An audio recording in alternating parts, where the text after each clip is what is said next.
Tigilan mo nakaka-like sa mga post ng ibang tao. Kung gusto mong mag-grow dito sa TikTok, kailangan mong ipakita na engaged user ka.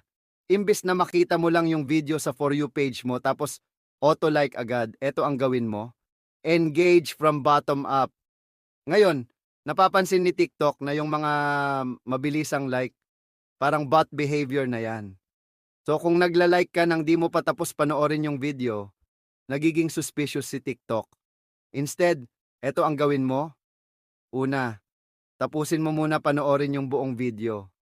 Kung nagmamadali ka, okay lang i-times 2 speed mo. Tapos, magsimula ka sa baba, click the share button. Kung ayaw mo naman talaga i-share, okay lang i-copy link mo lang. Same effect lang yon. Ibig sabihin nito kay TikTok, uy, sinishare niya to, kahit hindi mo naman talaga shinare.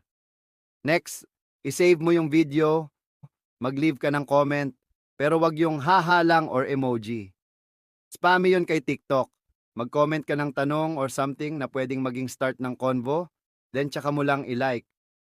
At kung nasa niche mo yung video, o tingin mo gusto mo pa siya mapanood, follow mo na rin. Mas marami kang real engagement, mas gaganda ang performance ng sarili mong videos.